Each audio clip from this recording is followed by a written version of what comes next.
Welcome everybody to today's episode of the Conscious Grief series. I am very honoured to be here with Dr. Lizzie Cleary. Lizzie is a clinical psychologist and she works in the Department of Oncology at UCLA. So thank you very much for joining me today, Lizzie. Thank you so much for having me. I'm so excited, so honored to contribute to this amazing project. Thank you. Well, I'm also delighted to have a doctor join us because it's so interesting to hear from somebody from the medical profession. I always like to begin interviews with asking each person what their definition of grief is. So I love the definition that one of my dear friends and grief advocates provides. Her name is Marissa Renee Lee, and she says that grief is the repeated experience of learning how to live with a significant loss. And the parts of that I really appreciate are this idea of grief as something that repeats. I think oftentimes people think grief is kind of this linear process that you move through. But for those of us who have experienced grief, I think we have the sense of the many complex and sometimes mysterious ways in which grief can come back to us, can circle back to us. So that idea of just this repeated experience of needing to learn how to adjust to a really big loss. Also, this idea of learning. I think as many wonderful grief therapists there are out there, as many important books about grief, we all know that there's not a roadmap to grief. So this idea of for each of us individually having to learn and figure out how we hold our grief, what we do with it, how we learn to live with it, to turn it into different things. That piece of learning feels like an important part of the definition as well. Yeah, thank you so much for that. It's a brilliant definition. I think, yeah, the idea that it's not a linear process and that it's just a continuous experience. And there's no right way, there's no wrong way, there's no roadmap. We kind of wish that there was, and we wish that we could have a time where it would be over, or but it stays with us in some form or another. Yes. No, I often say there's no expiration date for grief. And when patients will ask me kind of, right, what can I expect? What can I expect, a year from now, 5 years from now, 10 years from now? Again, I think the image is this linear recovery. And for some people, it can be a little bit more like a corkscrew where there are kind of dips and ebbs, but over time there is, a sense of healing. But there are so many different trajectories. I think oftentimes at big milestones, whether they be happy ones, other losses, big changes or transitions, loss can really come back to us in big and significant ways. So many different trajectories for each of us as individuals. And you were talking a little bit about the patients that you work with. So perhaps you could share a little bit more with the audience about the work that you do at UCLA. Sure. So yes, as you mentioned, I'm a licensed clinical psychologist. Mm-hmm. I work at the Simsman UCLA Center for Integrative Oncology. Mm-hmm. So we are a nonprofit that's housed within the oncology department. And a large portion of my work is providing direct psychosocial support to patients undergoing treatment for cancer or their loved ones. So sometimes that looks like traditional, what you think of as kind of therapy in my office, 50, 60-minute sessions. Other times that can be much more in vivo as people are receiving infusions or as part of their visits to their oncologists or surgeons, radiologists, other providers. And then a big part of what I do as well is teaching training and supervising graduate students who are learning about psycho-oncology. So those are psychology doctoral students, social work students, chaplaincy, medical students.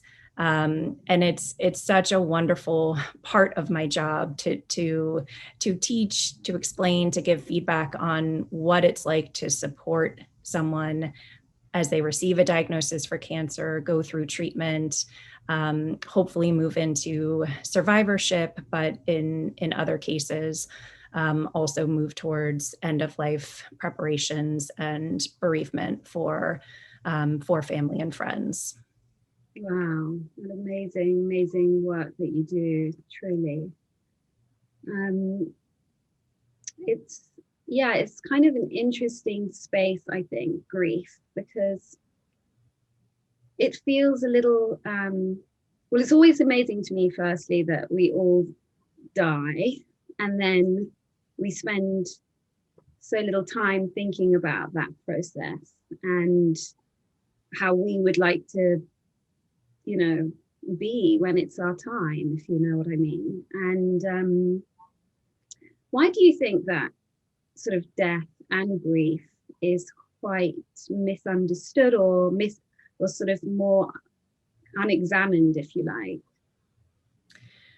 I think it's difficult for people to talk about. I think in some ways there can be an absence of language, and that's part of my job to introduce and to help people articulate some of those losses, some of those anxieties, some of those fears.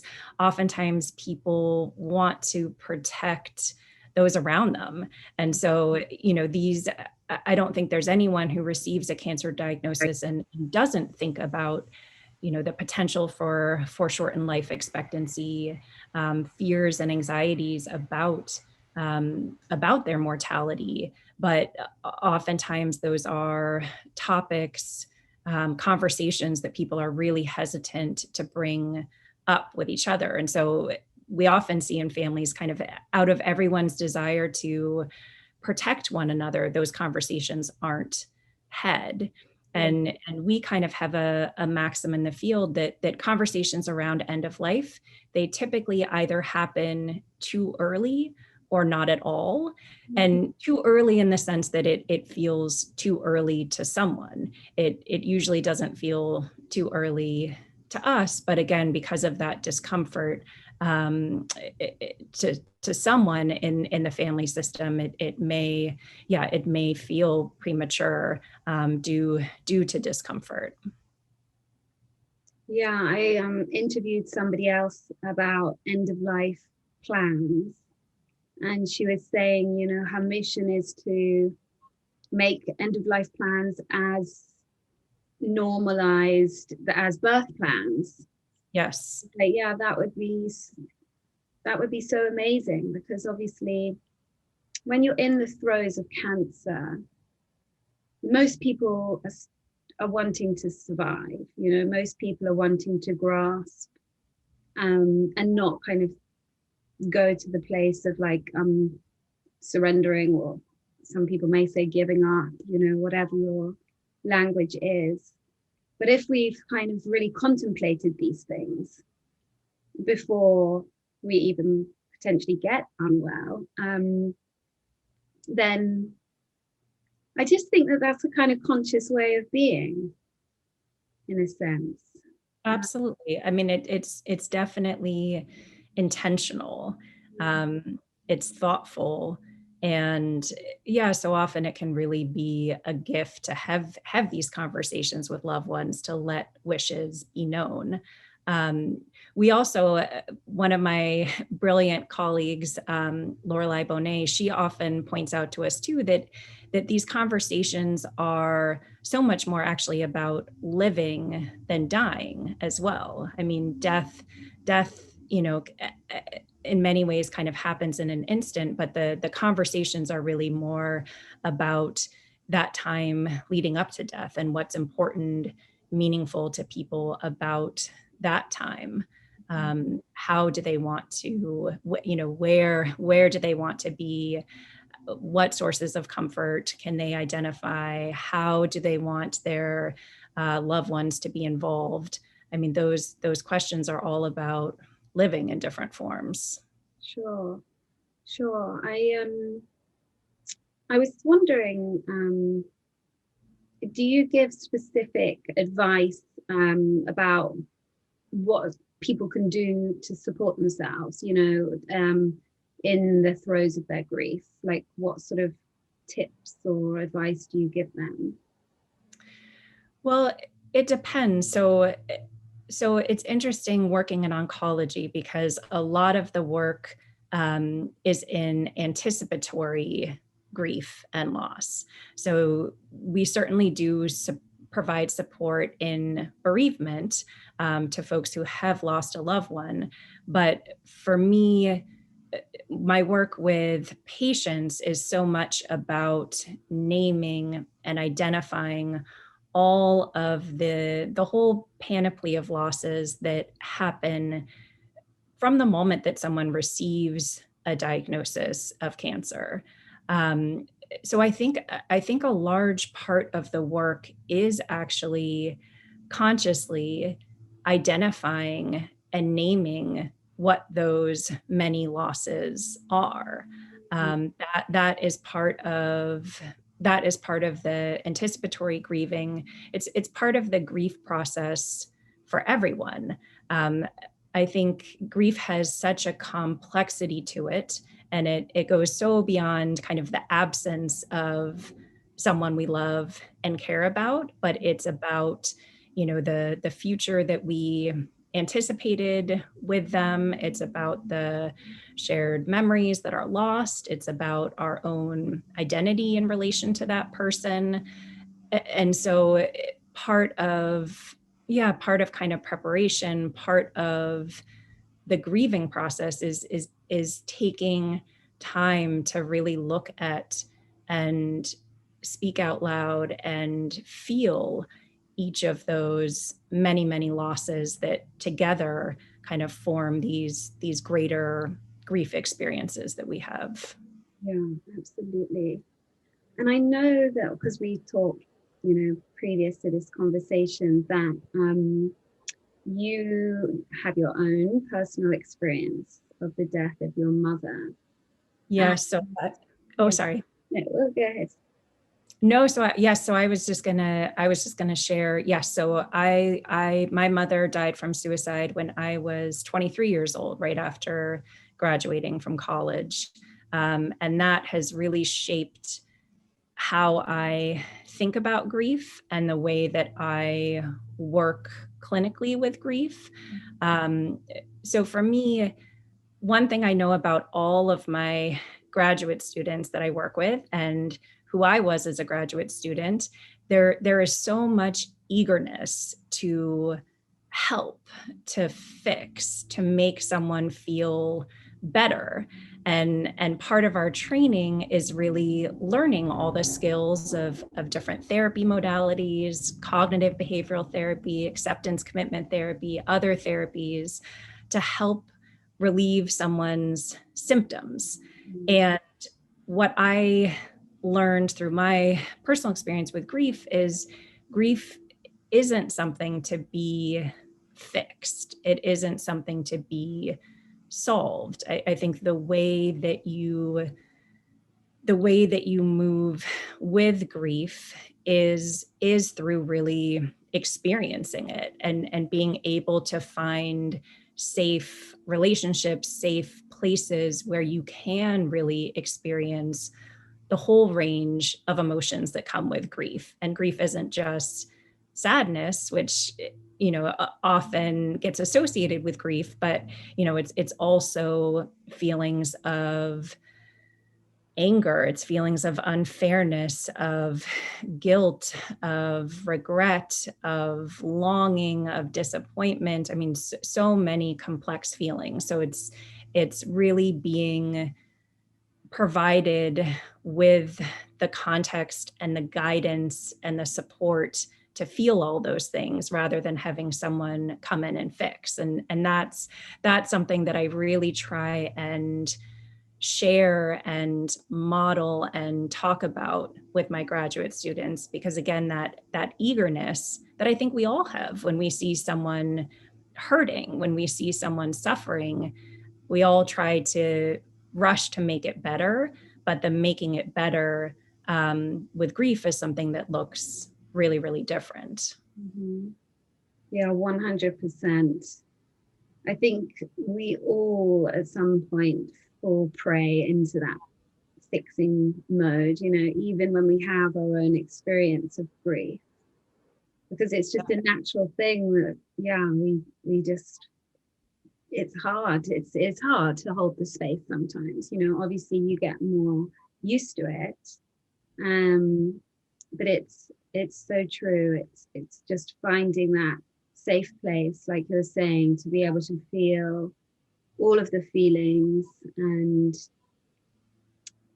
if people give themselves that opportunity to feel the range of emotions, because I certainly think I repressed my feelings for such a long time.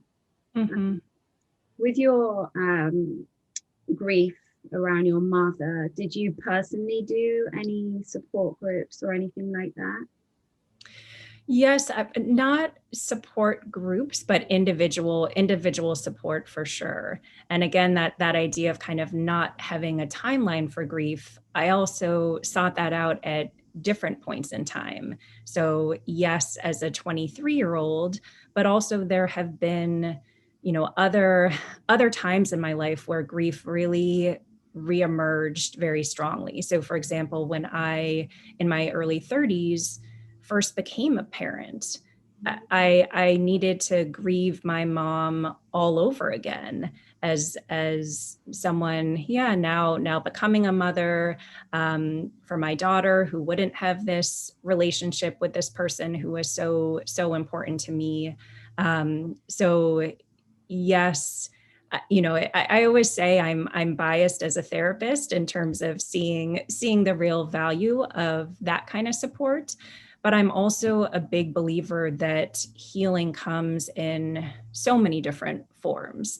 I always tell my patients that grief is such a physical experience. It is such a exhausting, depleting experience that, there's a reason why we use the language of heartache and heartbreak, and we feel it in our bodies. So I think also healing has to take place, in a physical realm. There needs to be ways to feel feelings through our bodies. So that's all to say, therapy I think is a great way to seek support. And you mentioned group therapy. I also highlight for people how inherently kind of lonely and isolating grief can be, because no matter how many people are also grieving, someone they lose, each one of you has such a unique relationship with that person. And if we go back to this idea of grief isn't a singular loss, for you, losing your mom consists of, thousands and thousands of little things, and those vary and differ from how a sibling would experience that, how one of your mom's siblings would experience that. So this idea of, finding ways to feel less lonely and isolated with our grief. And I think groups can be a wonderful way for sharing in that language, sharing in that experience. Everyone comes with their own really specific, unique forms of grief, but there's also comfort in sharing that with others. Absolutely. Do you do any groups at UCLA specifically? Yes, we do. We do a number of groups, so both for patients and for their loved ones, and we have bereavement grief groups post-death as well. Okay, yeah, that's great. And I love the way that you're talking about, grief being a physical thing as well. Is there any particular movement or exercises that you say to your clients, like, oh, do yoga or any other things, for example? I don't make specific recommendations. I do talk a lot about the value of breath and deep breathing, because we talk and educate around the fight, flight, freeze response. That's our body's natural adaptive response to any sort of threat or danger, and how our sympathetic nervous system gets activated. And the one way that we can really communicate with that automatic process is through our breath to activate the parasympathetic nervous system. So, teaching breathing strategies, talking about how different forms of exercise often require deep, steady breathing, which is, I mean, there, so many benefits of exercise and movement, but, connecting to the breath, being one of them. So, I really encourage people to be curious and to be open to different approaches and to explore that. But I do talk about the breath specifically. Yeah, it's so interesting as well how in our language we always just say, take a deep breath. Yes. It is much more powerful than we kind of give it credit for, taking a deep breath. Yes. Yeah. What would you say, personally, in your own experience, has been like sort of a gift, if you like, of grief? I mean, I would say there have been surprisingly many. One gift is that through my own personal grief, I feel such an affinity for grief work, doing that professionally. And, I think of working in oncology as so much about grief, loss, and meaning making. Through my support of patients, I have so increased my own sense of self-compassion, self-validation, the number of times that I have, with so much care, um, really encouraged a patient to focus on rest, to focus on being gentle with their experience, to focus on being kind to themselves in so many different ways. Uh, all of that, I feel like, has come back to myself and has really altered my own willingness to be self-compassionate, gentle, kind with myself. So that has been a tremendous gift of through that teaching, that support of others. It's also changed my relationship to myself and my relationship to my own grief. And there is such a sense of connection and knowing others who have had significant losses. I do think there's a shared language, there's a shared experience, there's a shared sense of community.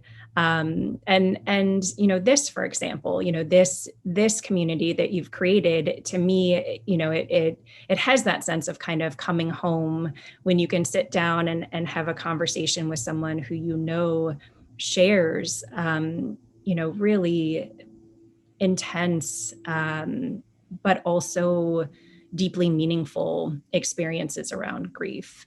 So those have been some of the gifts. Yeah, I really love the way that you're, that doing the work that has helped you personally. And I think, yeah, a personal experience of death, of somebody close to us dying, it does unite us with other people. Obviously, we don't necessarily I think more and more now, you know, people are talking about things. So, and perhaps it's also when we have a bit more time or perspective, that it's easier to talk about as well. But Yeah. it is for me. I find it so interesting to talk about. Yeah. Yeah. And you know, it's funny, people, you know, cocktail party talk, when Yeah. people find out what I do, there's kind of two responses: the people who really lean in and want to connect around that, and the people who kind of say, oh my gosh, like, oh, that sounds intense, and then, you know, walk away. And I mean, one thing for me is, I think grief and working oncology is such a reminder of the ways in which life can be hard, can be challenging, can be full of losses. And that's also heightened my instinct to really celebrate and enjoy. And you know, when there are opportunities, when good things happen, when there are opportunities to celebrate, whether that's, you know, birthdays, graduations, holidays, I mean, I love to go big on those. And I work with such a group of people who, you know, many have significant losses, but there's such a joyful, kind of wholehearted, full of life group of people. So I think it also provides that perspective, of how difficult things can be. And the flip side of that too is kind of how much to really enjoy, savor, highlight, the things that are really good and joyful. Yes, I couldn't agree more. I think it does make us appreciate every moment because we know that life can change in a heartbeat, and every day that we are fit and able and healthy is a day to celebrate, isn't it? Yeah. Yeah. And that you can make room for both.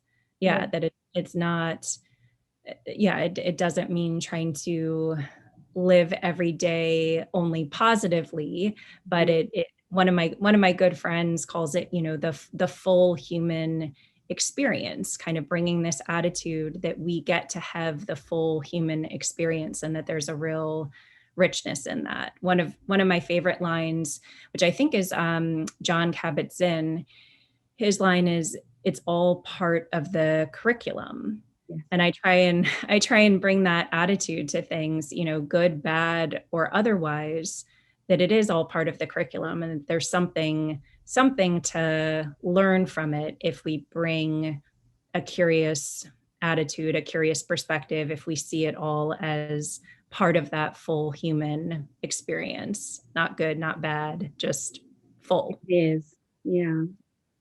Yeah. I couldn't agree more. I know, because also I think the when life we feel like sort of wrongs us, when we've lost somebody too soon, or we feel like we could have done something to have changed, you know, obviously with grief there's so much of the sort of bargaining stage, or if only I had done this, if only I had done that. Right. And it's that is part, like you're saying, some of us have these curriculums, some of us have these more difficult curriculums, if you like, than Yes. others. And Absolutely. that's just part of what we have to learn while we're here. Yeah, the good and the Yeah. bad. But I think that helps find some meaning in it. And I am always incredibly cautious. I never offer kind of silver linings to anyone. I think those are things that we have to come to meaning on our own. You Mhm. know, it can't be identified for us, because yeah, there are so many aspects of loss that are just incredibly painful, that we would never wish on ourselves, never would wish on anyone else. But it is kind of our role alone to find those places of meaning in it, that that I think can't be generated by anyone but ourselves. Yeah, 100%. And yeah, and that can take time and again, the perspective of time. Yes. Talking of time, we're getting closer to time, but I would love to hear your definition of conscious grief or your interpretation of that. My interpretation involves, I think, a lot of intentionality around really looking at articulating and experiencing all the facets of one's grief. Again, this idea that sometimes, right, grief can just feel heavy. It can just feel like immense sadness. But I think conscious grief is allowing oneself the time, the space, seeking again those relationships, those areas in our life where we can really slow down and honor, look at all of those kind of individual pieces of our grief. And I think that I think conscious grief, right, it helps us make sense of it in a way that then can kind of lighten, can help us live in the world with that. It's not a pretty metaphor, but I sometimes describe grief as this right feeling of kind of, consuming all these really heavy rocks, and you have to metabolize, you have to digest those to be able to kind of walk around in the world.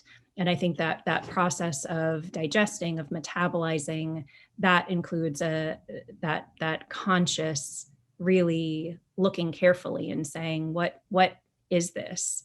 How does it feel? Can I let myself feel it and experience it? That's where the digestion, the metabolism takes place. Oh, thank you, Lizzie. I love that definition. Feels very apt coming from a doctor as well. Yeah. Well, Go ahead. thank Sorry. you. No, I feel like there is so much more that we could talk about, but it's again, it just it feels wonderful to have an opportunity to share some of this language, to know the depths at which this has been your lived experience and is the lived experience of so many of us out in the world. Yeah, it truly, truly is. And hopefully this won't be the last time that we speak and we can continue the conversation, because it has just been such a pleasure to know you, to meet you. And I feel like so much compassion and love that comes from you. So I feel like the patience that you have, yeah, I imagine that they feel very supported, and in really, really safe hands. Well, I so appreciate that, and thank you for creating this space where I think all of us who participated, all of the folks who will be listening, I know will feel that kind of compassion, care, from what you've created. So thank you for that. Thank you, Lizzie. It's been an absolute joy. And to everybody at home, thank you very, very much for listening.